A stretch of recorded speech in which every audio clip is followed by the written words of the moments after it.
Hi there. You're watching Reddit Confessions. Buckle up, because this isn't one of those, she cheated and I found out, stories. This is, she left her wedding ring next to the mustard and I still don't know why she smiled when she walked out. So here's how it started. I came home from work, opened the fridge to grab a soda, and saw it. Right there.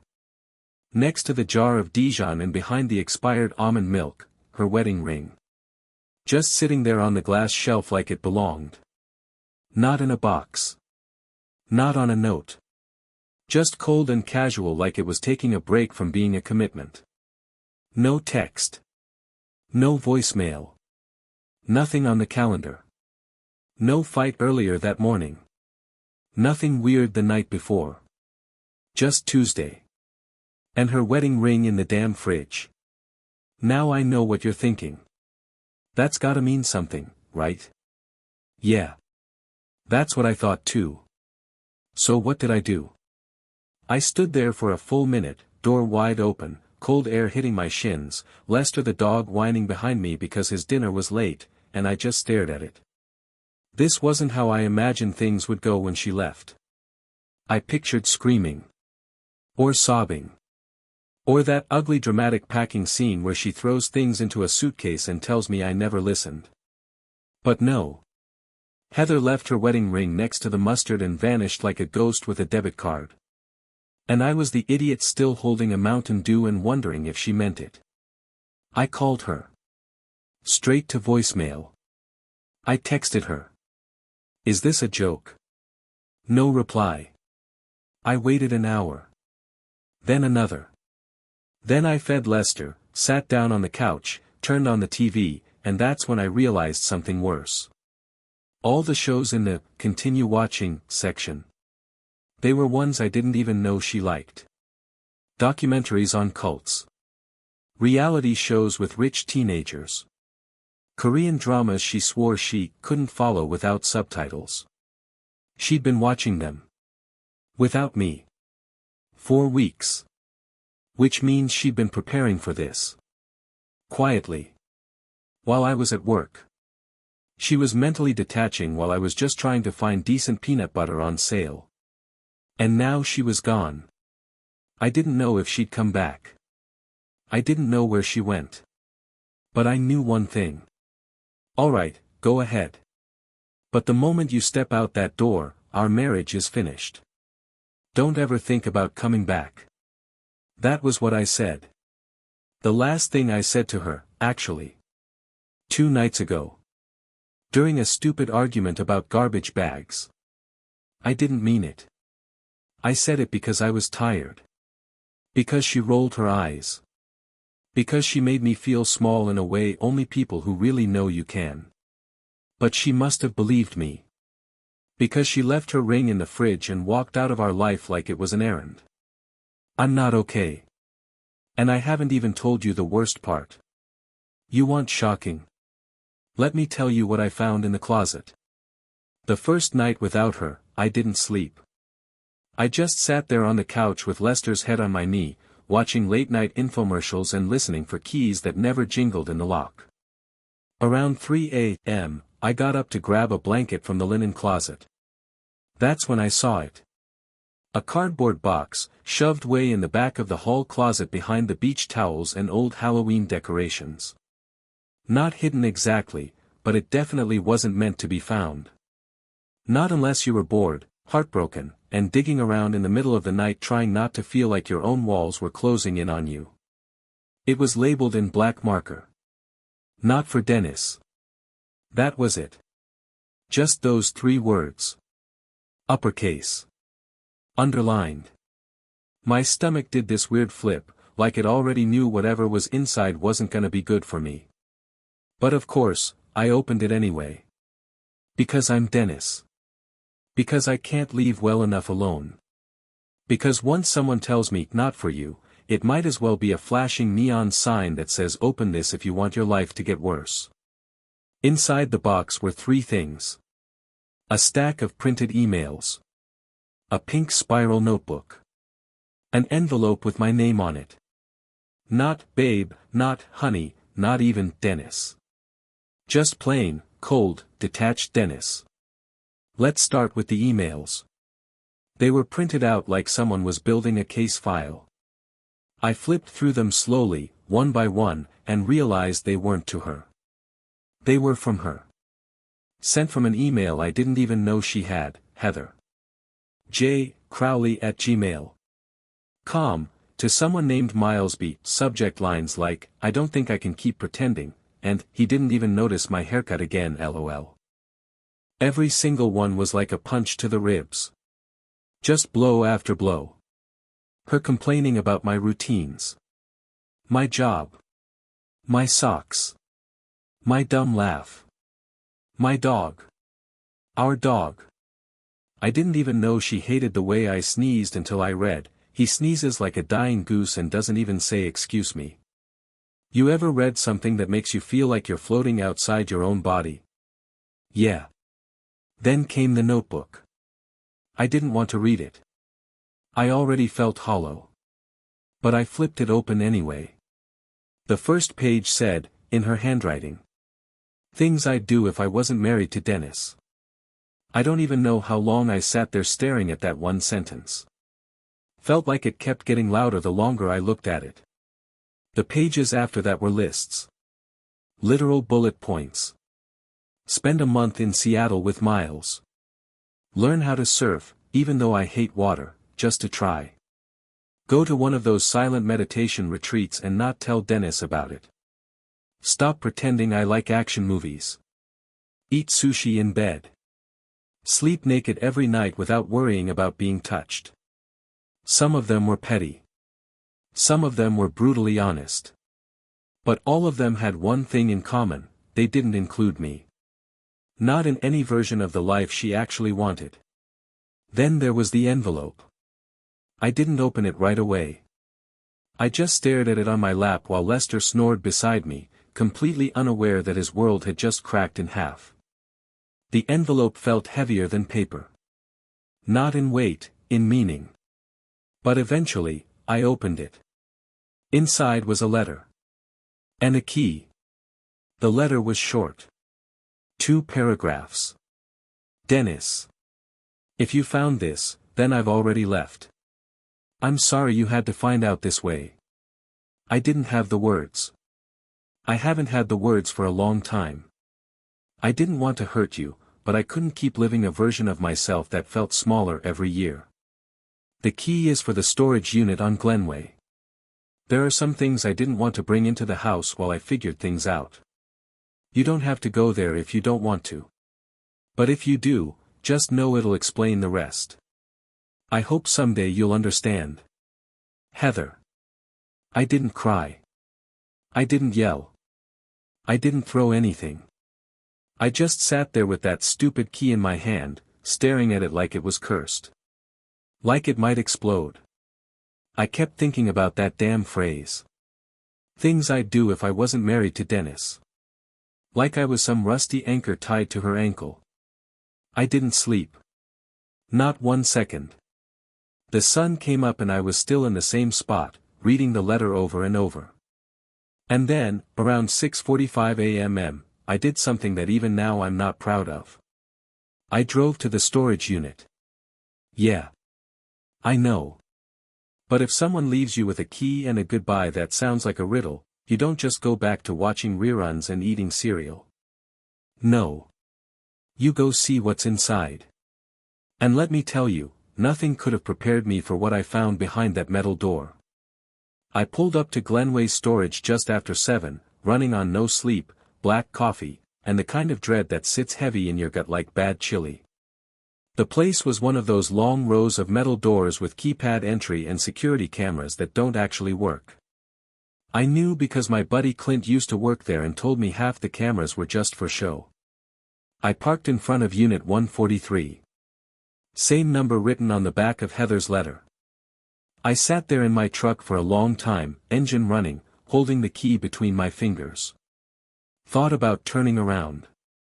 Thought about driving straight to my mom's house, pretending this was all a dream. But I couldn't. Not after that box. Not after those lists. The key slid into the lock smoother than I expected. No resistance, like it had been waiting for me. I pulled up the metal door and... God. Okay.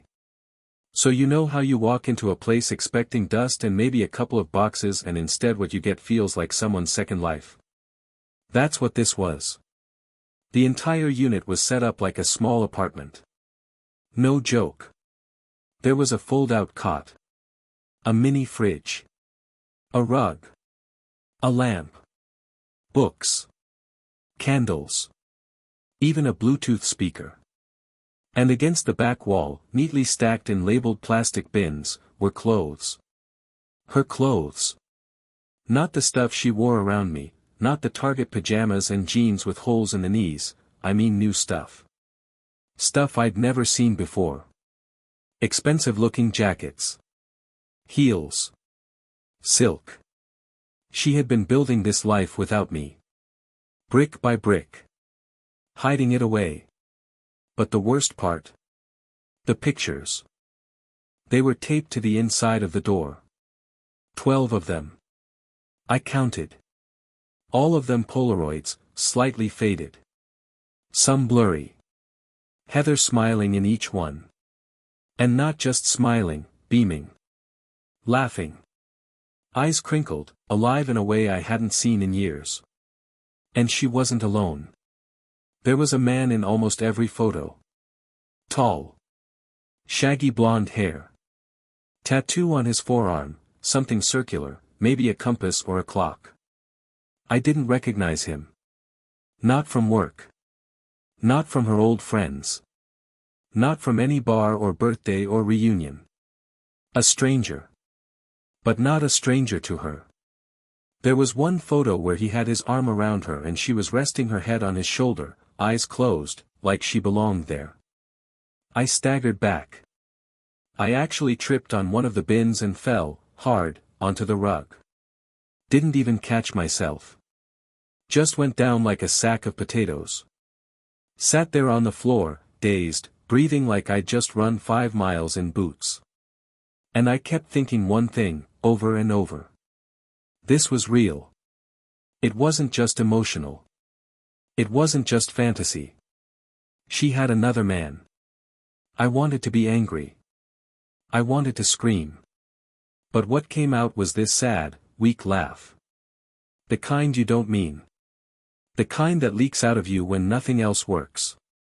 Because now it all made sense. The ring in the fridge. The email account. The notebook. The weird perfume I couldn't place last month. That one night she came home humming some indie song I'd never heard and said, "It just popped into my head." No, it didn't. He played it for her. She had been easing out of our life like a passenger sneaking off a train before it hits the station. And I was the dumb conductor still checking tickets. There was a notebook on the cot. A different one. This one was brown leather, worn along the edges. I opened it and saw more lists. More plans. One page stopped me cold. Timeline to leave Dennis, without chaos. Bullet points. Month by month. May, start seeing Miles again. Be discreet. June, separate finances quietly. Change logins. July, open storage unit. Test living alone. August, begin mental detachment. Sleep apart more. September, first fight, record if needed. October, second fight, escalate. November, ring off. Exit plan. December, apartment with Miles. It was all planned. Like an operation. She had mapped out her exit 6 months ago and executed it like a military retreat. While I was fixing vending machines and making dumb dad jokes and buying her favorite yogurt. She was rehearsing her solo. I sat on that cot for almost an hour. I don't even remember what I was doing. Just staring at the photos. Listening to the blood in my ears. Reading that phrase again and again. Timeline to leave Dennis. I didn't even get a nickname.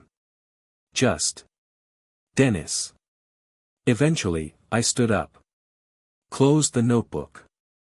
Walked out of the unit. Locked it behind me. Left everything exactly where it was. I didn't take anything. Not the pictures. Not the clothes. Not the notebook or the speaker or the Polaroid where she was laughing with her mouth wide open like I used to make her laugh. I got in my truck, drove 2 miles to the Dollar General parking lot, and cried like an idiot in the front seat with the windows rolled up and the engine off. I didn't call anyone.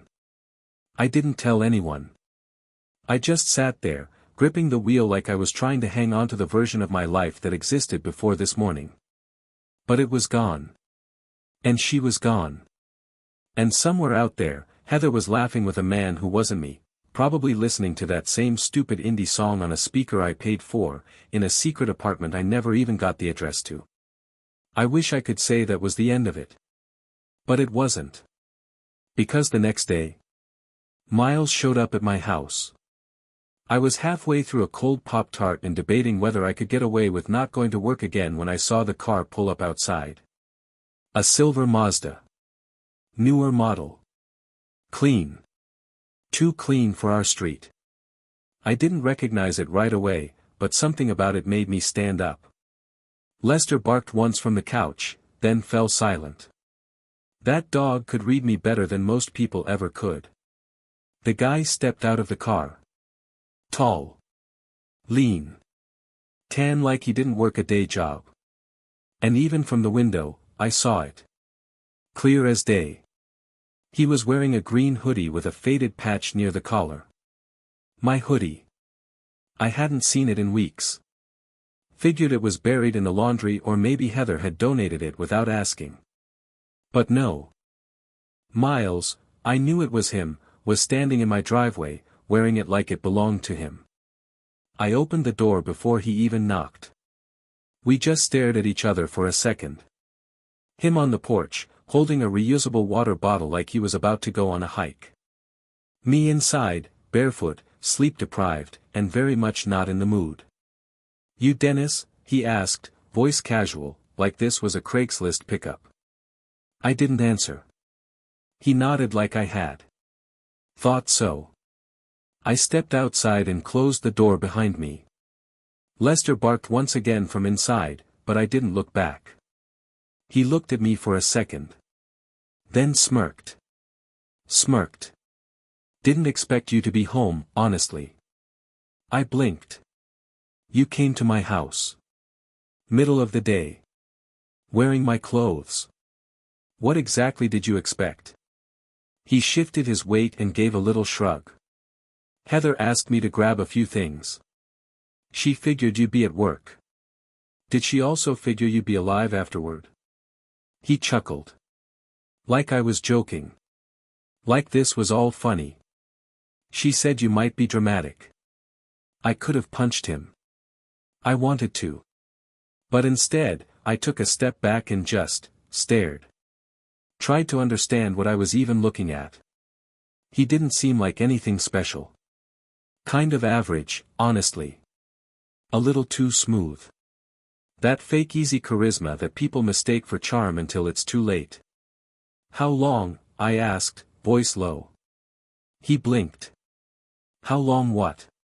"You and her." Another shrug. "It's been a minute." "A minute?" He grinned. "We go way back." That's when it clicked. That's when I realized I had seen him before. Once. Years ago. Heather's college reunion. I picked her up because her friend bailed. She was buzzed, wearing heels she couldn't walk in. I parked outside this little wine bar, and she came stumbling out with a group, laughing too loud. One of the guys, this guy, walked her to the car. He waved at me. She said, "Oh, that's just Miles." We were lab partners. That was it. Nothing else. Except it wasn't nothing. It was the start. Did she ever mention how much she cried after our wedding? I asked. He squinted. What? She cried that night. After the reception. Curled up in the corner of the hotel room and said she felt like she'd disappeared. Said she thought marriage would feel different. He didn't answer. Just stood there, shifting like he was uncomfortable for the first time. You ever think about what it takes for a woman to plan her own escape that quietly? I continued. To hide an entire other life in a storage unit? To schedule your breakdowns like dentist appointments? Still nothing. Or did she skip that part when you two were screwing behind my back? He finally cleared his throat. Look, man. I'm not here to fight. I'm just here for her stuff. She doesn't live here anymore. He nodded, almost like he respected that answer. So that's it, then. She's done. I stared at him. She was done before I even knew it started. He shifted again, then pulled out his phone. I'm just gonna text her. Let her know you're. I stepped forward and knocked the phone out of his hand. It clattered onto the porch. He froze. I didn't touch him. Didn't need to. I bent down, picked up the phone, handed it back. Tell her next time, send a courier, I said. And tell her she can keep the hoodie. It smells like lies anyway. He looked like he wanted to say something clever. But he didn't. He just nodded once and walked back to the car. As he drove off, I watched the car shrink down the street, wheels crunching over gravel, taillights blinking as he turned left at the stop sign, the same stop sign Heather used to roll through every morning when she was late for work. I didn't go back inside right away. I just stood there on the porch, bare feet on cold wood, Lester still barking faintly behind the door. I wasn't sad. Not right then. I was clean. Like something had been pulled out of me. A splinter. A rotten tooth. It didn't stop hurting. But it stopped rotting. That night, I didn't cry. I didn't look at old photos. I didn't replay conversations. Instead, I opened a blank document on my computer, stared at the cursor for a long time, and typed one sentence. She was gone long before she left. Then I hit save. And I waited. Because the next shoe was about to drop. And it did. The morning after Miles showed up, I woke up with a tension headache and a gut feeling something still wasn't right. You know that feeling you get when you leave the stove on or forget your wallet somewhere? That silent itch in the back of your brain that says, you're missing something obvious. I had that. And I couldn't shake it. I sat at the kitchen table, sipping reheated coffee, going over the utilities like I'd been doing since she left. Water, gas, power, all still in my name. No surprises there. I'd always been the one to handle that stuff. But then I remembered something Heather used to say whenever I got annoyed with bills. Well, you're the homeowner, babe. I'm just the house goblin. At the time, it made me laugh. But now it felt like a test I'd failed. So I dug into my files. Pulled out the manila folder labeled house. Should have had the deed, our mortgage info, all of it. But the folder was light. Too light. I opened it. Empty. Just a single sheet of paper inside, an old quote from the appraisal company. No deed. No documents. No closing paperwork. Not even a freaking sticky note. That's when I started sweating. I logged into the county assessor's office website. We'd bought the house 7 years ago. It was supposed to be joint ownership. I remember signing the papers.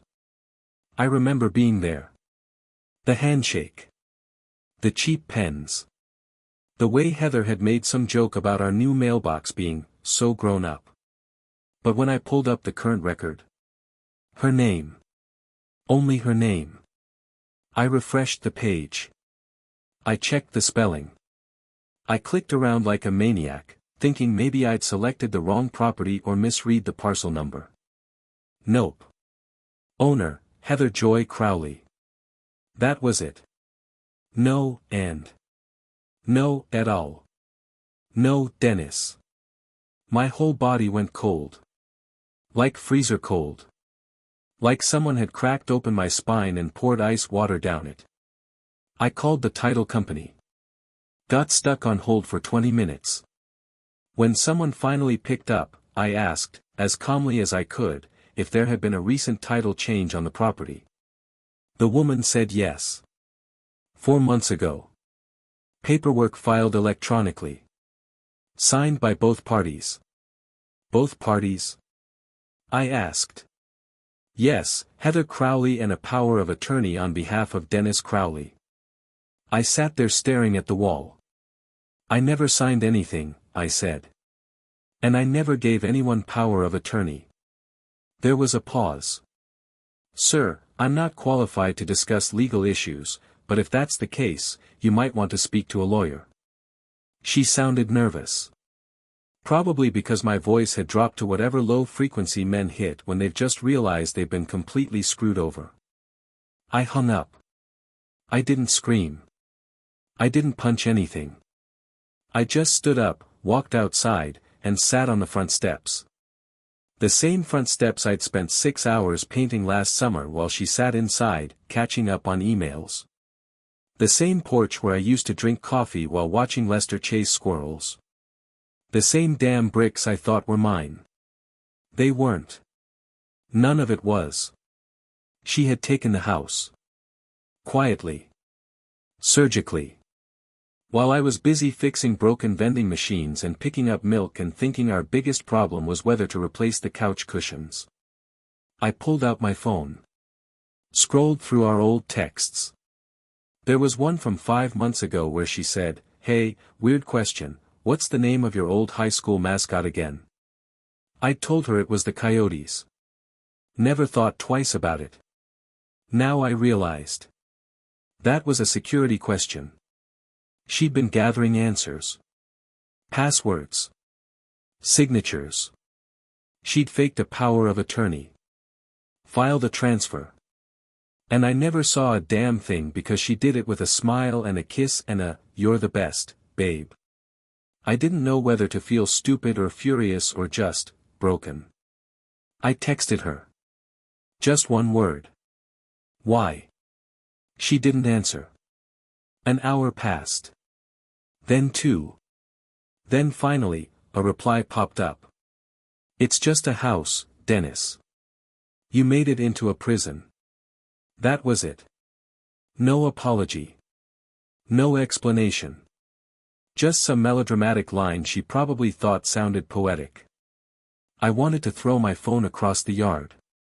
But I didn't. I just sat there. Letting the weight of it all settle in. Because that was when it finally hit me. She hadn't just left. She'd erased me. From the paperwork.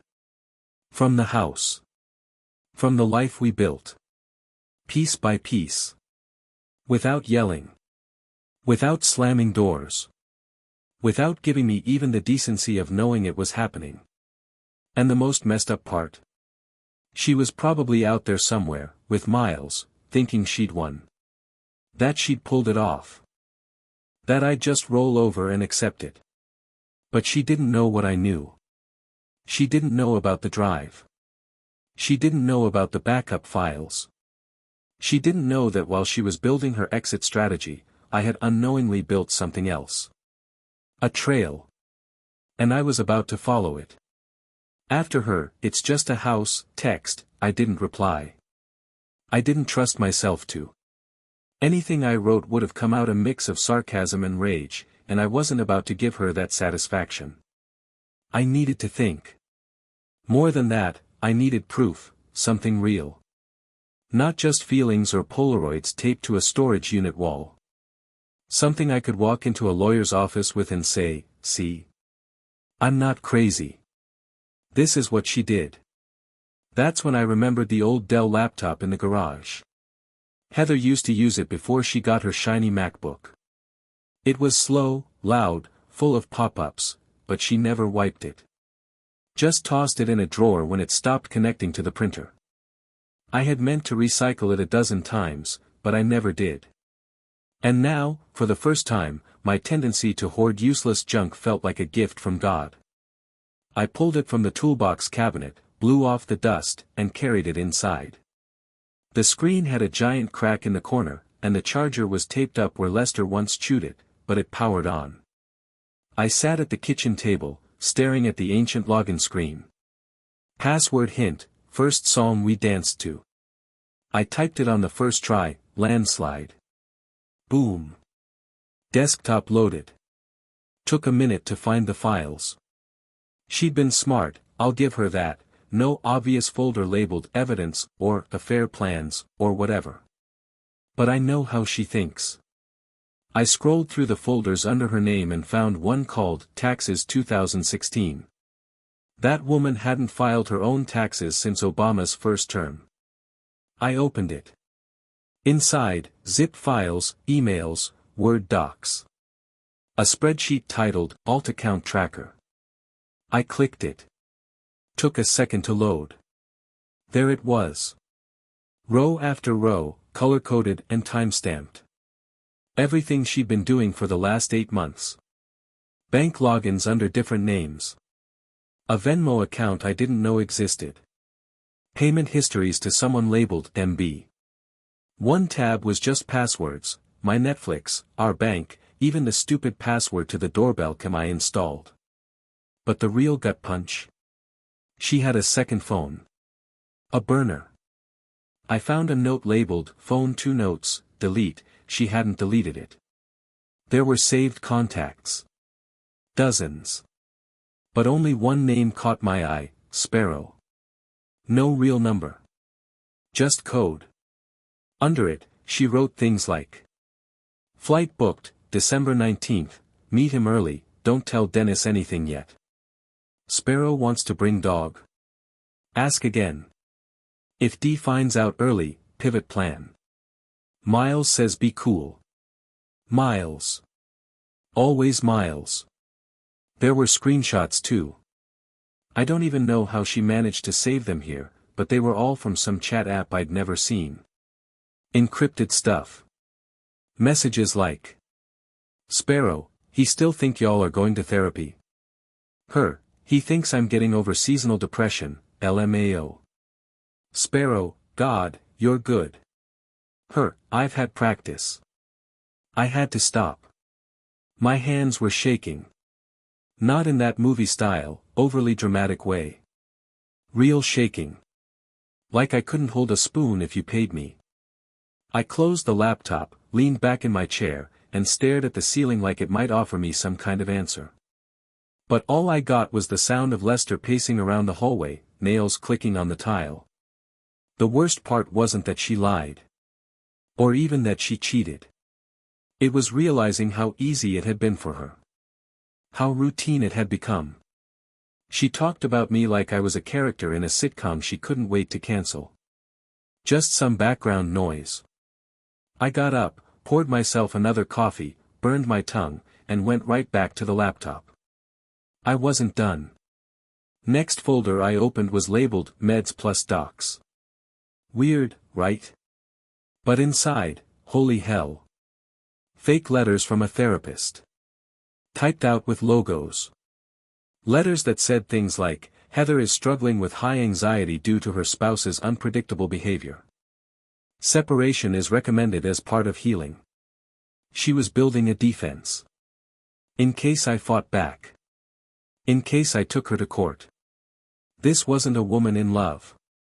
This was a woman running a silent con for almost a year, preloading her exit strategy with fake documentation in case she ever had to explain why she bailed with the house, the money, and the dog bowls. And yet, she still fed Lester every morning. Still made our bed. Still kissed me goodbye at the door like it meant something. That's what messed me up the most. The acting. The pretending. The normalcy of it. I copied everything to a USB. Made backups. Emailed them to myself. To my lawyer friend Ricky. Hell, I even printed out half the folder like I was building a murder board. I was quiet. Focused. Until I saw one more file. A video. Dated just 2 weeks ago. It was labeled, "For when it's over." MP4. I hovered over it with the mouse for a long time. My heart started thudding. I swear I could hear it in my teeth. Then I clicked. The screen flickered. And there she was. Heather. Sitting cross-legged on the floor in our living room. Wearing my college hoodie. Smiling. She looked straight into the camera and said, "Dennis, if you're watching this, I guess you know." Then she laughed. Like this was a joke. Like it was all a game. I hit pause. I stood up. And I walked outside. Because if I didn't, I was going to throw that laptop through the goddamn window. I sat on the front steps for what must have been over an hour. Just me, Lester curled up next to my foot, and the sick sound of traffic in the distance. I didn't cry. I didn't move. I just kept replaying her voice in my head, "If you're watching this, I guess you know." Like I'd stumbled into some riddle she'd left for me, thinking I'd never be smart enough to solve it. When I finally went back inside, the living room looked too clean. Like a model home version of my life. Everything in its place, but empty. No energy.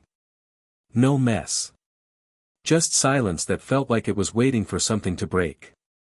I sat down and opened the laptop again. I didn't want to. But I had to finish it. I needed to see all of it. I needed to hear every last word she'd recorded when she thought I wouldn't find it. When she thought she was the mastermind and I was just the slow, sad husband left in the dust. I hit play.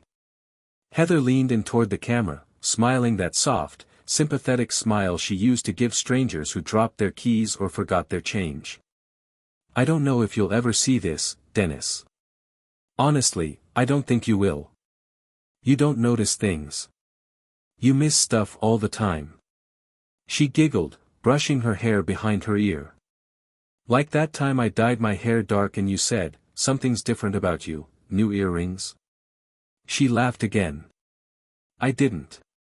I'm not trying to be cruel," she added. I've been gone a long time, Dennis. You just didn't see it." She leaned back against the couch, crossed her arms. "I tried to stay. I really did. But staying started to feel like dying. Like every day I didn't leave, a little more of me just went numb." I paused the video again. My chest was tight. Not because of the betrayal. That I'd gotten used to. But because part of what she said. It wasn't totally wrong. I did miss things. I did take her for granted. But I didn't deserve this. I hit play again. "I met Miles before I ever said yes to marrying you," she said, almost whispering now. "It wasn't romantic then. But I remembered him. I always remembered him." I closed my eyes. My hand gripped the edge of the laptop. And then last year, I saw him again. And everything just came back. I remembered what it felt like to laugh for real. To be wanted. Not needed, wanted. "You stopped wanting me a long time ago, Dennis. You started needing me. And I didn't sign up to be your nurse. Or your secretary. Or your roommate." She looked straight into the lens. "I want something else now. And maybe that makes me selfish. Maybe it makes me awful. But I've been shrinking for years and I can't keep folding myself to fit inside your version of a happy life." The screen flickered a bit. She leaned forward again. "I left the ring in the fridge because I knew you'd find it. I knew it'd drive you crazy. And maybe that was petty. But I wanted you to feel something for once." She stared into the camera for a long time. Then, quietly, she said, "You're not a bad man, Dennis. You're just not mine anymore." And the video ended. Just like that. No tears. No goodbye. No regret. I sat there, staring at the blank screen, the laptop fan whirring like it was sighing too. I felt hollow. Not furious. Not sad. Just gutted. Like I'd been scooped out. That night, I didn't sleep. Instead, I made a list. A real one. Not in a leather notebook or a Google document. Just a sheet of yellow legal paper and a ballpoint pen from the bank. I titled it, Things I Know Now. And I started writing. She planned it all. She lied to my face while smiling. She used my name, my trust, and my life as leverage. She expected me to break quietly. But the last one? I wrote it in all caps. I'm still here. I folded the paper and stuck it to the fridge with a magnet. Right where her ring had been. The next morning, I called a lawyer. Then I called a realtor. Then I called the locksmith. And somewhere in between those calls, I made another one. One I'd been avoiding for a while. I called Miles. He didn't pick up. So I left a message. And I made sure my voice was steady. Hey. It's Dennis. I just wanted to say, you two deserve each other. And don't worry, I won't stand in your way. But if either of you think I'm going to roll over while you steal what's mine, you've got another thing coming. I've got the receipts. I've got the footage. And I've got the time. I hung up. No yelling. No threats. Just facts. That night, I slept with the door locked and the hallway light on. Lester curled up beside me like nothing had changed. And maybe for him, nothing had. But for me? Everything had. And I wasn't done yet. 3 weeks later, the house wasn't mine, legally, but it wasn't hers anymore either. Turns out Heather made just enough mistakes. She used an old notary stamp from a guy who died in 2019. Sloppy, Heather. Really sloppy. My lawyer pounced on it. Said, this isn't just shady. This is criminal level dumb. Her fake power of attorney didn't hold up. Her asset transfers. Blocked. I got a judge to freeze everything tied to my name until it was sorted out. I didn't call her. I didn't text. I let the court system do the talking. And man, watching her lawyer try to explain to a judge why she had a backup apartment, a burner phone, and forged mental health documents. That was beautiful. Miles didn't show up to any of the proceedings. Heather came alone. Wore that same green dress she wore to our courthouse wedding. Ironic, right? Except this time, she looked smaller in it. Less alive. Like someone had turned the brightness down on her. I didn't even look at her. Not once. Because I didn't need to. The best revenge wasn't rage. It wasn't name-calling or public humiliation. It was watching her realize she didn't break me. She freed me. I sold the house 2 months later. Took the money, paid off the rest of my dad's medical bills, and bought a small fixer-upper just outside Macon. Nothing fancy. But it's mine. Fully mine. Name on every paper. I even made a point to sign every single document twice, once for me, and once for the guy I used to be. Heather tried to call once. A blocked number. No voicemail. I didn't answer. Didn't need to. Lester and I started new routines. I stopped microwaving dinner and actually learned how to cook. Turns out, sautéed spinach doesn't taste like wet grass if you do it right. I replaced the couch. Got new plates. Gave away all the stuff that reminded me of her, even the good memories. They weren't worth the space they took up. But the best part? One random Tuesday, poetic, I know, I went out to the mailbox and found a letter. No return address. Just my name in handwriting I didn't recognize. Inside was a photo. It was a Polaroid. Me. Sitting on the porch of my new place. Lester in my lap. Coffee mug in hand. Someone had taken it from across the street. On the back, it just said, "You look better now." No idea who left it. Maybe a neighbor. Maybe someone who heard the story. Maybe karma in human form. I smiled for the first time in months. Not a fake one. Not a survival smile. A real one. Because I did look better. And I felt better. Not perfect. Not healed. But free. And that's worth something. So yeah. That's my story. I know it's a mess. I know it's not wrapped up in a neat bow. But life never is. If you're still watching, thanks for sticking with me. And hey, leave a comment and tell me the most unbelievable thing you ever found out after a breakup. I'm talking freezer rings, secret folders, burner phones. Give me your wildest plot twist. And don't forget to subscribe to Reddit Confessions for more stories like this one. Real people. Real heartbreak. Real closure. See you in the next confession.